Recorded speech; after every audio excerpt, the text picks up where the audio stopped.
Assalamu alaikum warahmatullahi wabarakatuh. Mpenzi mtazamaji, natumai mzima buheri wa afya. Jina langu ni Haifa Muhammad na karibu katika kipindi kipendacho Pewa Asubuhi ndani ya kitengo Jukwaa la Wanawake. Alhamdulillah, rehema za Allah ambao ameweza kutupa sisi na pamoja na wewe mpenzi mtazamaji. Natumai nyote mpo vyema, hamna neno, na kwa rehema za Mwenyezi Mungu Allah azidi kuwazidisha mwe na afya zaidi. Na insha Allah mpenzi mtazamaji, ndani ya studio zetu hatuna mwingine bali ni ustadha wetu, kipenzi chetu, dada yetu, Ustadha Sofia, ambaye amekuja kuwasilishia masuala mengi kuhusiana na mwanamke, hasa upande wa dini.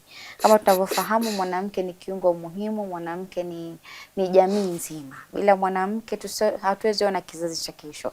Na inshallah mpenzi mtazamaji, katika mada yetu ya leo tunaenda kuangazia unyenyekevu kama silaha ya mwanamke, na inshallah tukirudi kwake tutaweza kufahamu mengi na mengi zaidi. Assalamu alaikum warahmatullahi wabarakatuh. Wa alaikum assalam warahmatullahi ta'ala wabarakatuh. Karibu sana ustadha. Asante sana. Alhamdulillah, ni furaha tena kuwa na wewe. Furaha kabisa, alhamdulillah. Mimi namshukuru Mwenyezi Mungu Subhanahu wa Ta'ala kwa kuweza kutukutanisha tena, na hii hatuna budi hilo ni kusema na kumshukuru Mwenyezi Mungu, kusema alhamdulillah. Kabisa. Sababu kuna wengi ambao wameamka na hali tofauti. Sasa sisi kama tuko hai na tuna afya, hatuna budi kumshukuru Mwenyezi Mungu kwa hilo. Kabisa. Na pia asante kwa kunikaribisha tena katika studio zetu hizi za Maadi TV. Katika kuelimishana tu kabisa. Mawili matatu anga. Naam. Katika mada yetu leo inshallah ustadha, tuko na mada nzuri sana. Naamini tunafaa kuiangazia upande tofauti. Nao ni unyenyekevu kama silaha ya mwanamke. Naam. Huenda sasa mtu akajiuliza, labda mtu anajiuliza nyumbani, huu unyenyekevu kwanza ni nini? Ni kweli. Akishajiuliza hilo swali yataka kufahamu, je, nanyenyekea kwa kila kitu ama kuna baadhi ya mambo ambayo nafaa kunyenyekea? Naam. Bismillah. A'udhu billahi minash shaitani la'inir rajim. Bismillahir rahmanir rahim. Alhamdulillahi rabbil alamin wassalatu wassalamu ala ashrafil anbiya'i wal mursalin sayyidina wa habibina wa maulana Abul Qasim Muhammad. Allahumma salli ala Muhammad wa ali Muhammad. Baada ya kumshukuru Mwenyezi Mungu Subhanahu wa Ta'ala na kutaka rehema zimshukie kipenzi chetu mtume wetu Muhammad sallallahu alayhi wa alihi wasallam. Assalamu alaykum wa rahmatullahi ta'ala wa barakatuh. Wa alaykum assalam wa rahmatullahi ta'ala. Na bila kupoteza muda tunaingia moja kwa moja katika mada yetu ambayo inahusiana na unyenyekevu kama silaha kwa mwanamke. Sasa tukisema unyenyekevu, unajua mara nyingi sana ile jambo la unyenyekevu tumelichukulia kwamba kunyenyekea kwa ajili ya Allah Subhanahu wa Ta'ala. Tunafanya ibada tukinyenyekea kwa ajili ya Mwenyezi Mungu Subhanahu wa Ta'ala. Lakini kwamba ni kama vile hatujajua labda tofauti katika kumnyenyekea Mwenyezi Mungu na katika unyenyekevu mwingine kwa upande mwingine. Sasa kunyenyekea kwa ajili ya Allah Subhanahu wa Ta'ala, pale mtu unapokuwa katika swala, katika kufanya vile vitendo vyako vya swala, unavifanya ukijua kwamba hapa hakuna anayeongea naye isipokuwa ni Allah Subhanahu wa Ta'ala. Hapa hakuna ambaye nimesimama katika kufanya hiki kitendo isipokuwa ni kwa ajili ya Allah Subhanahu wa Ta'ala. Kwa hiyo na maana akili yako, mawazo yako, fikra zako, kila kitu chako kinatakiwa kiwe kikijua kwamba mimi sasa hivi hapa niko mbele ya Mwenyezi Mungu na hapa natakikana nifanye ibada bila ya kuwa na mwingine yeyote isipokuwa ni Allah Subhanahu wa Ta'ala. Kwa hiyo na maana ile tawadhu unaoifanya kwa Mwenyezi Mungu katika matendo yako ya swala, pale unafanya kwamba unyenyekevu kwa ajili ya Allah Subhanahu wa Ta'ala katika yale matendo yako ya swala. Na ama tukiangalia katika unyenyekevu katika upande mwingine, kwa sababu tunaambia pia si binadamu, pia unatakiwa pia uonyeshe wanadamu wenzako pia hali ya unyenyekevu. Sasa kunyenyekea kwa Mwenyezi Mungu ni tofauti na ule kunyenyekea mwanadamu.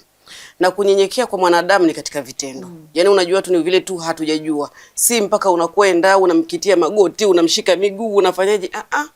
Yaani ni katika yale matendo yako tu mwenyewe. Hujapiga magoti, hujamshika miguu, hujafanyeje, lakini matendo yako tu mwenyewe yanakusomesha kwamba wewe unanyenyekea yani. Na ile pia kunyenyekea kwa kumfanyia mtu ile ni heshima. Na pia vile vile ni ile pia ni tawadhu kwa Mwenyezi Mungu, pia vile vile kuonyesha heshima mbele za watu. Unaona, sasa hiyo ndio tunachukulia kwamba wewe unyenyekevu yani katika yale matendo. Kwa upande mwingine tukiacha ile kwamba tunanyenyekea Mwenyezi Mungu Subhanahu wa Ta'ala. Kwa hiyo heshima, unaona, na ile tabia ya mtu anayejijenga nayo mwenyewe, ile moja kwa moja matendo yale moja kwa moja ukiyachukua ukiyakusanya yote tunapata neno hilo moja ambalo ni unyenyekevu. Sasa tunaambiwa katika huu unyenyekevu ambao tunasema kwamba ni kama silaha kwa mwanamke, tunaambiwa kwamba ni umuhimu kuelewa kuwa Uislamu haukumdhalilisha mwanamke. Yani haukumdhalilisha mwanamke ile kupendekeza yani kuwa ili mwanamke awe ni mnyenyekevu, bali unamuinua na kumpa heshima, utu na nafasi kubwa katika jamii, ambayo mojawapo ni sifa kubwa ambayo hata katika Qur'an tukufu na Ahlul Bait alayhimu salam pia wameisisitiza kwa mwanamke, ambayo si tabia nyingine isipokuwa ni unyenyekevu. Kwa sababu mwanamke atakapokuwa mnyenyekevu, ina maana yeye mwenyewe, familia yake, jamii yake, ni kila kitu kitakuwa katika njia ambayo imenyooka vizuri. Lakini maana kama mwanamke akiwa si mnyenyekevu, ina maana kwamba pale atakuwa amepotea. Na kupotea kule, moja itakuwa labda amepotea pia katika njia ya Mwenyezi Mungu, kwa sababu mwanamke akiwa hana unyenyekevu atakosa haya, atakosa heshima. Unaona, zote hizo tukiziweka katika grupu moja tunapata jibu hilo moja la unyenyekevu. Kwa hiyo Ahlul Bait alayhimu salam pia wamesisitiza kuhusiana na hii tabia ya unyenyekevu, na pia katika Qur'an. Kabla tuingie katika hadithi na aya, tunaambiwa katika dunia ya leo watu wengi wanaamini kuwa nguvu ya mwanamke ipo katika umaarufu. Unaona? Yaani mwanamke ile kujiweka maarufu katika kila mahali. Na mambo tofauti tofauti. Unaona sasa hivi yani ili mtu aweze kuwa maarufu kwa nje, yani unakuta anajirusha katika mitandao na mambo tofauti tofauti. Sasa inategemea. Unajua hii simu ama hii mitandao unaweza ukaitumia vizuri. Na pia vile vile wewe mwenyewe pia unaweza ukaitumia kwa njia nyingine ambayo ni mbaya, wewe mwenyewe ndio utakayejiuza pale. Unaweza kutafuta umaarufu katika mitandao lakini kwa jina zuri, katika njia nzuri, njia ya heshima, ukarusha na watu wakafaidika huko nje. Lakini wewe mwenyewe pia ukitaka kuharibu, unaweza pia ukaharibu, ukajirusha katika mitandao tofauti kwa umaarufu, lakini katika sifa zilizokuwa ziko nje kabisa na hukumu na sheria za dini. Kwa hiyo wewe mwenyewe utaangalia, kwa sababu ikiwa tayari umeshajua dini yako inakutumaji, kwa hiyo inabidi ufanye matendo yako yote kwa kulingana na hukumu na sheria za Allah. Kwa hiyo kutafuta umaarufu si kufanya ile tabia ambazo hazikubali dini. Hata pia vile vile wengine wanaamini kwamba ndani yake pia katika ile kutafuta umaarufu kwa na urembo, fedha, kujionyesha ama kufuata ile mitandao ya jamii vile inavyosema. Si kuwa na fedha, si kuwa na urembo, kutafuta urembo na pia vile vile kujionyesha eti hapo ndo utakuwa umepata nini? Umaarufu. Hapana. Hii tabia ya unyenyekevu pia mtu akiwa nayo, akiitumia kulingana na hukumu za Allah Subhanahu wa Ta'ala, pia umaarufu utapatikana. Kwa sababu umaarufu si katika kujirusha katika nyanja zilizokuwa tu mahusiano katika mambo ya dunia tu peke yake. Hata akhira unaweza kuwa maarufu katika mambo ya Allah Subhanahu wa Ta'ala. Sasa tukiangalia maana ya unyenyekevu, tunaambiwa kwamba unyenyekevu si kujidharau. Yaani ile mtu kufanya unyenyekevu, asalamu alaykum, hali yako, unaona, yani ile heshima kumuonyesha mtu. Si kwamba eti ninafanya hivi najidharau, labda mimi ni mtu ambaye ni dhaifu ndio maana labda unaona na msalimia mtu kwa heshima na nini. Si kwamba eti nimejidharau, hapana. Ni ile tu kumuonyesha heshima na ile unyenyekevu tu. Kwa sababu tunaambiwa kwamba moja miongoni mwa unyenyekevu ni kuwa na nini? Na heshima.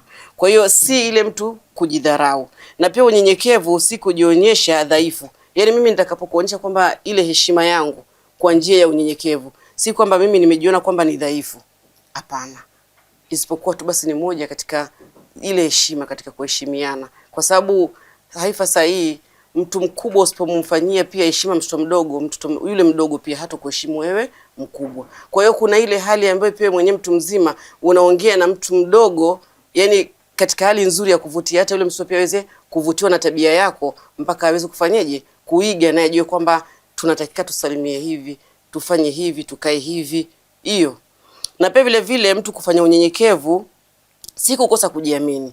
Si kwamba eti mimi labda sijiamini, labda siko sawa, labda niko na matatizo fulani.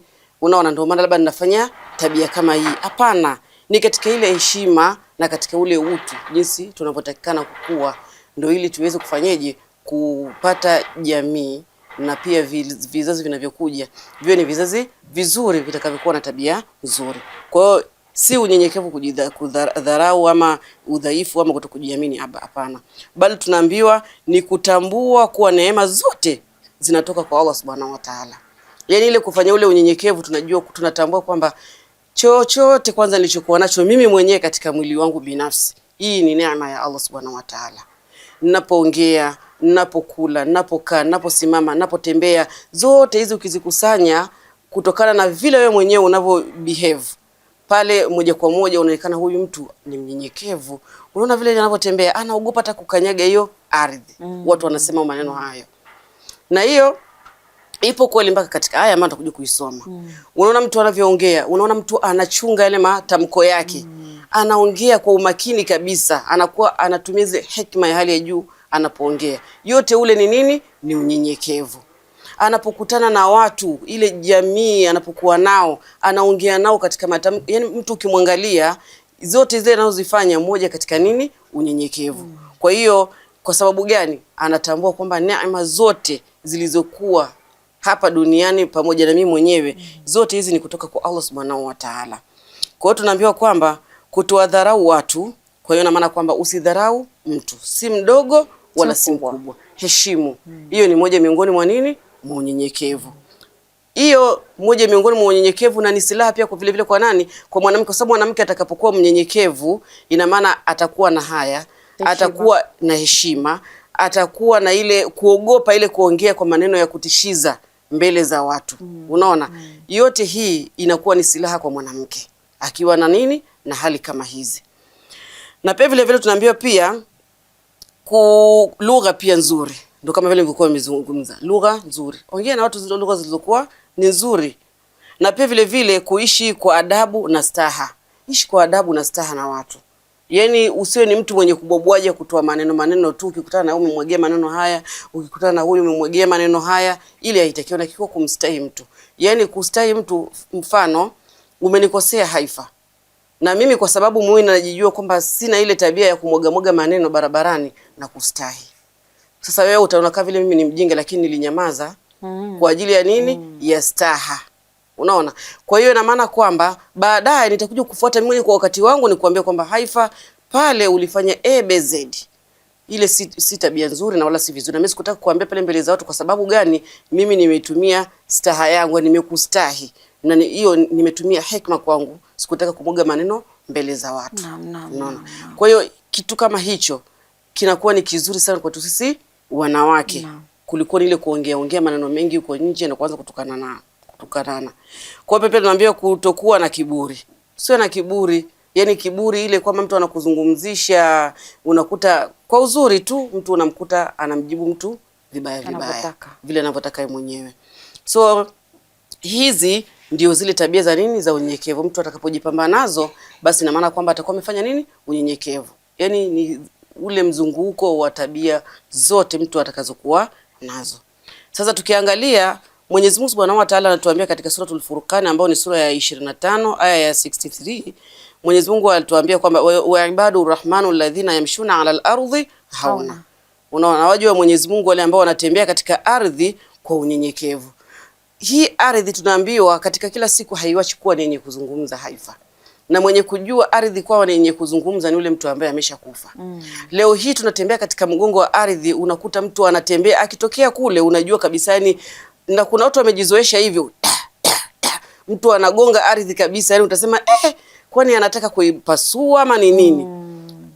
Hivi huo si mwendo ambao tunatakikana kutembea katika ardhi. Tembea katika ardhi kwa mwendo ambao wa unyenyekevu. Iogope ardhi, kwa sababu leo tuko juu ya mgongo wa ardhi. Kesho na kesho kutwa mtu anakufa, anaingia katika tumbo la ardhi. Hiyo ardhi itakuja kukusemesha kwamba wewe ulikuwa unatembea juu ya mgongo wangu kwa madaha na kwa majivuno, na leo hii umeingia katika tumbo la mgongo wangu, leo utaniona. Unaona? Kwa hiyo ardhi ndio pale unakuta kwamba inakuja inakubana kutokana na vile kutokuwa na ile tabia ya unyenyekevu pia kutembea katika ardhi. Kwa hiyo kila kitu ni wewe mwenyewe ujiweke kutokana na hukumu na sheria za Allah Subhanahu wa Ta'ala. Kwa hiyo aya hii tunaona kwamba inaonyesha kuwa miongoni mwa sifa za watu wa Mwenyezi Mungu Subhanahu wa Ta'ala ni tawadhu, ni kuwa na nini? Na unyenyekevu. Kwa maana mwanamke akiwa na tabia ile ya kutembea kwa uzuri, hiyo ni moja miongoni mwa unyenyekevu, kwa sababu ukitoka saizi uko nje utakuta kila mtu yuko na mwendo wake tofauti. Kuna mwingine anatembea utasema subhanallah, huyu mtu ni kama anajiona hatokufa katika hii dunia, wala hatozikwa, wala hatoingizwa katika tumbo la ardhi.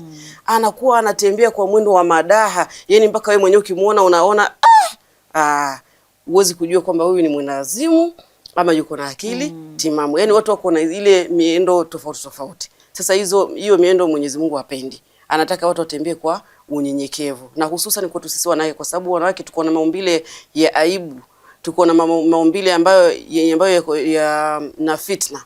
Kwa hiyo maana kwamba tutakapotumia sisi katika hata mwendo katika kutembea, tutakuwa tumeificha angalau ile fitna kule nje. Na pia tunaambiwa wanawake wa kisasa, unaona, wanawake wa kisasa ambaye labda hajajua kuhusu habari ya tawadhu, kunyenyekea kwa ajili ya Allah, anatakikana atembeeje. Tunaambia kwamba kwa wanaishi katika zama ambazo watu wanashindana maisha, unaona, watu wanashindana kimaisha hapa duniani. Mtu akiona mwenzake kanunua gari na anaenda kununua gari. Akiona mwenzake kajenga nyumba anaenda kujenga nyumba kama uwezo uko na. Akiona mwenzake kanunua hiki na hiki pia anataka. Yani hicho ndio mashindano. Mashindano, unaona. Na pia vile vile tunaambiwa kwamba kila mmoja anataka kuonekana bora kuliko mwingine. We Haifa leo uko hivi, mimi sikubali. Na mimi pia nitafanya juhudi nifanye kitu ambacho kitakuwa ni zaidi na vile ambavyo Haifa kafanya leo. Kwa tunashindana katika mashindano kama hayo, badala ya kushindana katika zile tabia, hulka ambazo ni nzuri za unyenyekevu zitakazovutia hata kizazi chetu huko nyuma. Kwa sababu gani? Mtu asije akaja akasema kwamba eti maisha yangu mimi nikija kiondoka baadaye nitakuja ama baadaye nikija nikizeeka nitakuja kuelezea nini wajukuu zangu. Unajua tu tunajidanganya hivyo kwamba saa hii mtu anatakana aonyeshe kila uchafu. Baadaye akija kizeeka ambaye wajukuu zake, mimi nilikuwa mzinifu, nilikuwa sijui hivi, lakini sasa hivi nimeacha. Hizo ni sifa gani unawafundisha watoto? Kwa hiyo watachukulia kwamba kumbe mtu akiwa mdogo anatakiwa afanye hizi tabia, akija kizeeka anatakiwa afanyeje? Atulie. Kumbe ni tofauti kabisa. Hebu toa hiyo sifa nzuri uliokuwa nayo wakati wa ujana wako, utaona ile jamii yako itakavyokuwa imepata ule mwelekeo mzuri wa maisha yao pia na wao. Kwa tunaambiwa mwanamke na pia vile vile watu wanatafuta sifa za wanadamu kuliko radhi za Mwenyezi Mungu. Unaona hizi sifa za hapa duniani, hizi ni sifa za wanadamu, na mwanadamu hawezi kukupatia thawabu zozote isipokuwa atakupatia tu zile sifa. Lakini kwa Mwenyezi Mungu Subhanahu wa Ta'ala, ukifanya ile matendo ya Mwenyezi Mungu anayoyataka, ukanyenyekea kwa ajili ya Allah, kwanza wewe mwanamke utakuwa umejiwekea silaha, kwa sababu utakuwa watu wanajua kwamba wewe hauna tabia hii, unanyenyekea. Kwa hiyo maana hata utakaposhikwa na jambo lolote lile, ili rahisi watu kuweza kufanyaje? Kukusaidia na kukutetea. Hiyo ni kwa ajili ya kutaka radhi za Allah Subhanahu wa Ta'ala. Lakini watu wanasahau radhi za Mwenyezi Mungu na kuanza kuleta mashindano katika hii dunia ambayo iko sasa hivi hapa mbele yetu. Naam, shukrani sana Ustadha. Acha tuchukue pumziko kiasi, tukirudi tutaendelea na awamu ya pili. Naamini kweli ni swala zuri sana kuweza kufahamu ni jinsi gani mwanamke anaweza nyenyekea. Na ni muhimu sana kwa sababu wanawake wengi siku hizi wanasema kwamba wamepoteza hiyo unyenyekevu. Na ndio kitu ambacho kinastawisha mambo mengi sana. Shukrani sana. Kurudi kwako mpenzi mtazamaji, natumai katika awamu ya kwanza tukiwa naye Ustadha ndani ya studio. Kurudi kwako mpenzi mtazamaji, natumai katika awamu ya kwanza tukiwa naye Ustadha Sofia ndani ya studio zetu za Mahdi TV. Alhamdulillah, anazidi kujuza mengi kuhusiana na unyenyekevu, hasa kwako wewe mwanamke. Wewe ukaona labda wanawake tunaongelewa sana, lakini ni jukumu letu kufahamu mambo mengine. Kuna mambo ambayo yatakujalia wewe pia kukupa amani ya moyo wako. Kuna mambo mengine ukiyafanya yatakoka mbali, yani utahisi kama kuna kitu kimekosekana. Na inshallah mpenzi mtazamaji, hata tuchukua mapumziko, tutakaporudi tuendelee zaidi. Assalamu alaikum warahmatullahi wabarakatuh. Mpenzi mtazamaji, karibu tena katika awamu ya pili ya kipindi kipendacho Pewa Asubuhi ndani ya kitengo Jukwaa la Wanawake. Tunazidi kuwa naye Ustadha ndani ya studio zetu za Mahdi TV ambaye anakujuza mengi kuhusiana haswa na wanawake, na katika mada yetu ya leo ni unyenyekevu wako wewe mwanamke. Ni jinsi gani utanyenyekea? Unyenyekevu labda uko na faida gani? Na je, kunyenyekea kupi pia ni kubaya? Kwa sababu weza labda mahali unanyenyekea lakini hujui kama ni dharau unafanyiwa. Na inshallah tukirudi kwa Ustadha tutaweza kufahamu mengi na mengi zaidi. Karibu tena Ustadha. Asante. Na bila kupoteza muda, moja kwa moja tuingie katika mada yetu. Kama tunavyoambiwa kwamba tunatakiwa tu unyenyekevu kwa ajili ya kupata radhi za Allah Subhanahu wa Ta'ala. Kwa hiyo tukiangalia pia katika hadithi ya Imamu Ali alayhi salam, anatuambia kuhusiana na tabia ya unyenyekevu kwamba hakuna mtu aliyejinyenyekeza isipokuwa Allah anamnyanyua daraja. Yani ukijinyenyekeza kwa ajili ya Allah, basi Mwenyezi Mungu anakunyanyua daraja. Tena hakuna kitu kizuri kama kunyenyekea kwa Mwenyezi Mungu huku ukitoa machozi sana, na ndio maana nakwambia jitahidi sana, hata kama utajilazimisha kulia, walau uko pale mbele unaongea na Mola wako.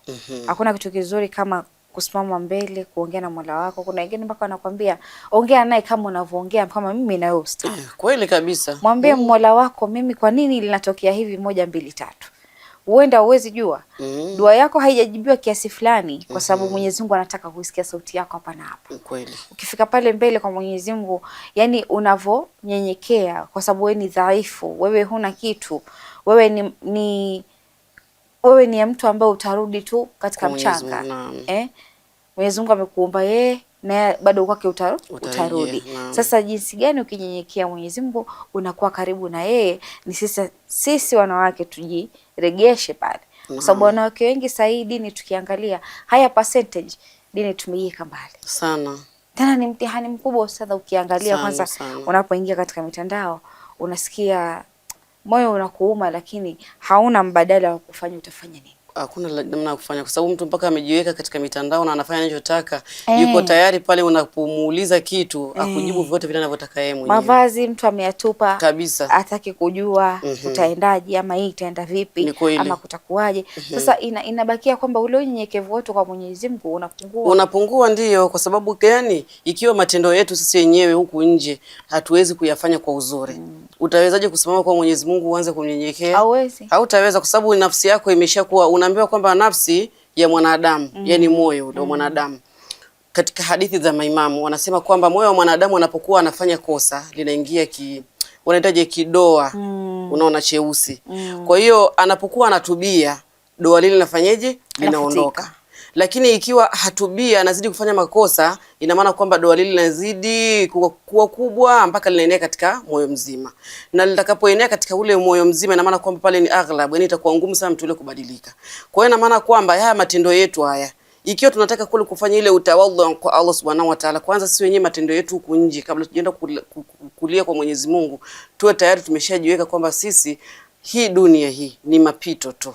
Kwa hiyo unafanya matendo yako, mavazi, kuongea, kutembea, kila kitu chako, fanya hivyo kwa ajili ya Allah. Tayari umeshanyenyekea pale kwa upande mmoja.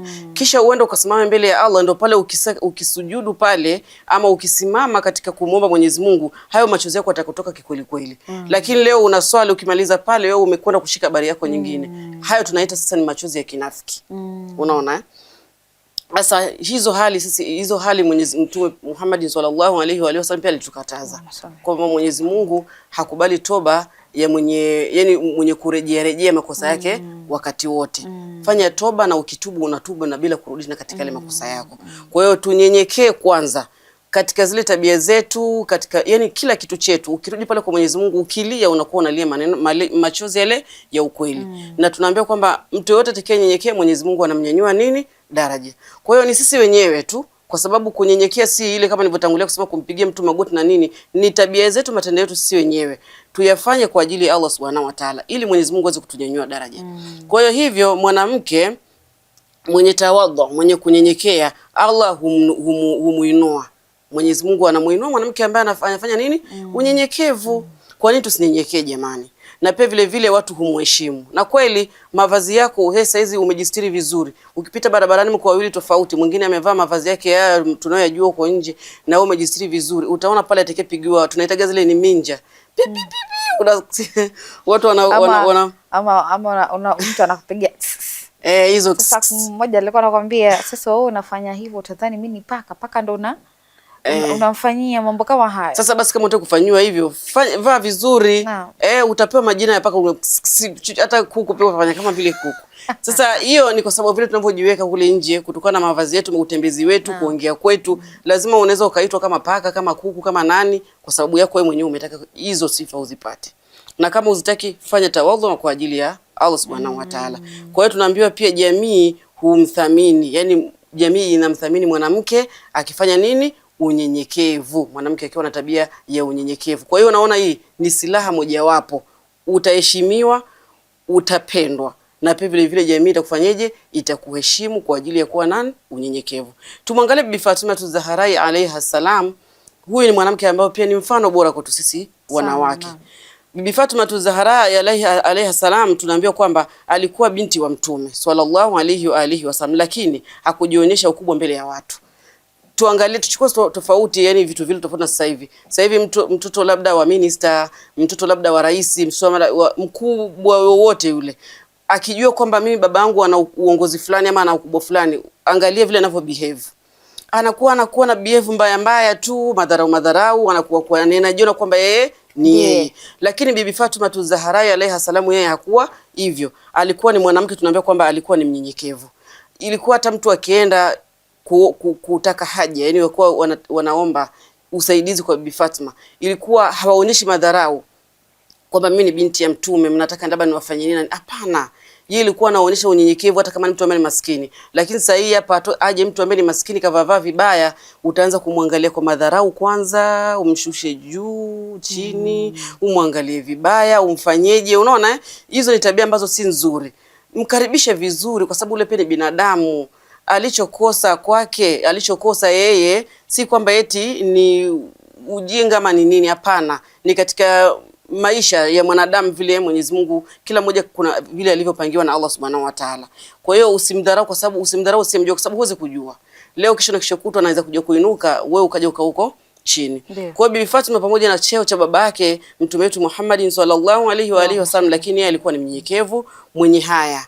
Mwanamke anatakiwa kuwa na haya, itakiwa mwanamke unakaa macho juu, ukipita huko kila mtu anataka akujue, uongee kila mtu akusikie. Hiyo haitakikani. Tunatakikana tuwe na haya. Kwa hiyo haya pia ni moja miongoni mwa nini? Mnyenyekevu. Mwenye ibada, Bibi Fatuma alikuwa anafanya ibada zote hizi ni unyenyekevu, anafanya ibada kwa kumnyenyekea Mola wake Mwenyezi Mungu Subhanahu wa Ta'ala. Mwenye huduma kwa maskini. Ilikuwa anasaidia maskini, si kwamba vile nilivyotangulia kusema kwamba mtu maskini anakuja hapo mavazi yake maskini yako hivi na vile unaanza kumuonyesha udharau. Hapana. Muonyeshe pia unyenyekevu, kwa sababu yule pia ni mwanadamu, na pia vile vile mwenye lugha nzuri. Hakuwa anaongea lugha chafu. Lakini saa hii hapa mtoto wa mkubwa anaweza kuongelesha kitu chenye ambacho yani ukatamani yani sijui ardhi ipasuke ama ifanyije. Kwa sababu gani? Kule kujiona kwamba yeye ni mtoto wa. Lakini mtoto wa Bibi Fatuma Zahra alayha salamu hakuwa na namna kama hizo. Kwa pamoja na utukufu wake, aliwahudumia watu kwa mapenzi na huruma. Unaona, akiwahudumia watu kwa mapenzi na huruma, akiwahurumia kutokana pamoja na hali zile walizokuwa nazo wale watu. Kwa hiyo tunaambiwa, kwa hii inatufundisha kuwa kadiri mwanamke anavyokuwa karibu na Allah, ndivyo anavyozidi kuwa mnyenyekevu. Kwa hiyo tuwe karibu na Mwenyezi Mungu. Ndio pale nilivyokuwa nimetangulia kusema mara ya kwanza. Usiwe na tabia zako fulani huko nje kisha baadaye unakuja unajifanya tu unanyenyekea kwa Mwenyezi Mungu. Ukimaliza pale warudi kule kwenye makosa yako. Hapana. Jitengeneze vizuri huko nje. Unapokuja kufanya ile tawadhu, kuswali kwa Mwenyezi Mungu, hata ukitoa ile machozi yako inakuwa kama ni machozi ya ukweli kabisa, yametoka dhati katika nafsi yako kwamba unajuta ulichokifanya na hautakaa ukakirudia tena. Kwa ina maana kwamba ule unyenyekevu na ile machozi yako yatakuwa ni ya ukweli kabisa.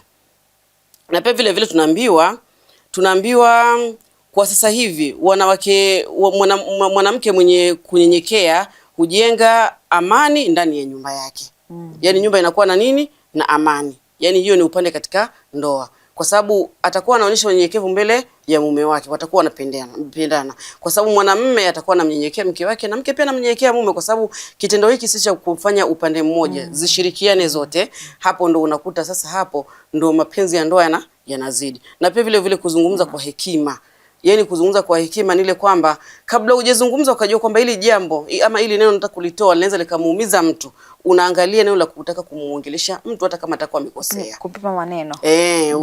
Kwa unaangalia maneno ya hekima yale ambaye hata utaka kumrekebisha mtu atakapokuwa amekosea. Na pia vile vile hatumii kiburi kwa mume wake. Unaona, wala watoto wake. Kwa hiyo ikiwa haonyeshi kiburi kwa mume wake wala watoto wake, ina maana kwamba jamii ile baadaye itakuja kuwa ni jamii nzuri ambayo haifanyi kiburi wala kutaka kufanya jambo lolote ambalo litaenda kinyume na Mwenyezi Mungu Subhanahu wa Ta'ala, ambao ni tofauti na leo. Watu wanaona kwamba ndoa nyingi unaona kwamba zinavunjika ni kwa sababu ya kutokuwa na unyenyekevu ndani ya nyumba. Mume hanyenyekei mke, mke amnyenyekei mume, kunakuwa ni kila mtu na mwangalio wake tofauti. Kiburi kinakuwa ndani, mashindano. anajiona kwamba yeye mkubwa, mwingine pia yeye mimi ni kichwa, mimi ni shingo, mimi ni nani. Kwa hiyo unaona mashindano yale yanasababisha ndoa nyingi zinafanyaje, zinavunjika. Lakini hebu tuonyeshe unyenyekevu, sawa sawa. Na pia vile tunaambiwa mama mwenye unyenyekevu hulea watoto wenye adabu. Watoto wanapatikana pale wanakuwa na wenye adabu. Huwafundisha kuheshimu watu. Pia vile mama akiwa na tabia ile unyenyekevu, pia vile ndoa yake, watoto wake anawafundisha kuwa na adabu. Unaona, kwa hiyo ni silaha kuanzia kwake mwenyewe mpaka kwa watoto wake. Na pia vile mke mwenye unyenyekevu anakuwa na haya. Mke mwenye unyenyekevu anakuwa na nini? Na haya. Hatakuwa akiongea mabaya huko nje, anakuwa na ile staha. Kwa hiyo tawadhu huongeza thamani kwa mwanamke. Mtu akiwa mnyenyekevu, Mwenyezi anakuwa anaongeza ile thamani kwa mwanamke. Kwa hiyo tunatakiana si wanawake, yani tukua na ile tabia ya unyenyekevu, ndio ili jamii zetu zisome vizuri kupitia kwetu. Kwa sababu sisi wanawake ndio kila kitu. Ndio walimu wa kwanza. Wanawake ndio sisi, ndio jamii nzima. Na pia vile tunaambiwa pia katika hii silaha ya mwanamke, tunaambia mtu akiwa mnyenyekevu, mwanamke anapata nini? Humlinda kwa tabia ya unyenyekevu. Unapata ile kulindwa, hata ikiwa kuna jambo limefanyika, ni rahisi watu kuweza kufanyaje kukutetea, kwa sababu anajua kwamba huyu hawezi kufanya jambo kama hili labda la kusingiziwa. Unalindwa. Na pia vile umpa heshima, watu watakuheshimu barabarani. Hiyo ni moja miongoni mwa silaha ya mwanamke akiwa mnyenyekevu. Na pia vile umkaribisha yani kwa Allah, mtu akiwa ni mnyenyekevu, na kujenga familia iliyokuwa ni bora. Kwa hiyo sisi wanawake tunatakikana tujiweke karibu sana, ama tuwe na hii tabia ya kunyenyekea, ndio ili jamii nzima, kwa sababu unaambia ukimfundisha mwanamke mmoja umeelimisha jamii nzima. So jamii nzima iweze kupata malezi yaliyokuwa ni mazuri. Maana mwanamke ni mama wa kesho kabisa. Katika nyakati hizi ambazo tuko nazo ambazo ni ngumu sana, wanawake hawako steadfast na dini yao sana. Wengi wameweka dini pending, wamesema acha tufuate hii au huko wengine. Lakini hakuna kitu kinafurahisha jinsi utavyotaka mwanao alelewe, kama kulelewa kwa misingi ya Mwenyezi Mungu, Mtume na familia yake. Na hivyo ndivyo inatakiwa, kwa sababu sisi hapa Mwenyezi Mungu pia mwenyewe alituambia kwamba laqad kana lakum fi rasulillahi uswatun hasana. Hiyo inamaanisha hivyo sasa. Ina maana kwamba Mwenyezi Mungu Subhanahu wa Ta'ala alivyosema kwamba hakika mna nyinyi kwa mtume Mwenyezi Mungu kiigizo chema. Ina maana kwamba tunaangalia, ukimlea mtoto wako, kuangalia mtume alilelewaje, alikuwaje, na yeye alileaje familia yake. Kwa hiyo sasa ni kiigizo chetu tayari, Allah Subhanahu wa Ta'ala ameshatuelekeza ni wapi. So ukimlea mtoto kwa misingi ya dini, kwa kulingana na vile mtume wetu Muhammad alivyolea familia yake, yeye alivyolelewa kwanza na familia yake alivyoilea, ina maana kwamba utapata na yeye pia misingi mizuri ya kuweza kumlea mtoto wako, na watoto wako nao waweze kuwa katika ule mwelekeo wa tabia zilizokuwa nzuri. Naam. Mashaallah, shukran sana ustadha, umeelezea point vizuri sana. Naamini mpenzi mtazamaji ama mwanamke anayetazamia channel yetu ya Mahdi TV atafahamu ama atakuwa na ufahamu kuhusiana na unyenyekevu kama silaha ya mwanamke. Na umeelezea vizuri sana. Wanda kuna mtu alikuwa anasema mimi ni nyenyekevu, mimi kweli. Mimi mkiniona kama mwanamke mwenye nanyenyekea. Wanawake tunajijua bwana. Sasa naona mimi ninyenyekea, alafu mwenye unanyenyekea mtu mwenye akusaidia kufanyia 1 2 3. Sasa unakuta inakuwa mtihani sana. Fanya kwa ajili ya Allah. Shukrani sana. Kurudi kwako mpenzi mtazamaji, natumai katika awamu ya pili tukiwa na Ustadha Sofia ndani ya studio zetu za Mahdi TV. Alhamdulillah, Ustadha anazidi kujuza mengi. Amekuelezea unyenyekevu ni nini kiundani, tena kiufasaha, kwa lugha ambayo wewe mwenyewe utaelewa. Yaani kiurahisi, hakufanyia wewe gumu ama nini. Wewe labda ukifikiria labda mimi nini nifanye nyenyekee, lakini usiwaze hivyo. Kumbuka kwamba unyenyekevu ni kila kitu ambao itakuleta karibu na Mwenyezi Mungu. Fanya kwa ajili ya Mwenyezi Mungu. Kama tulivyosema, usifanye kwa ajili ya mtu. Ukifanya kwa ajili ya mtu utachoka haraka, lakini ukifanya kwa ajili ya Allah hauwezi choka, kwa sababu mambo yatakuwa yanaenda sambamba. Inshallah mpenzi mtazamaji, kufikia hapo sina mengi ya kusema isipokuwa nikwambia fi amanillah.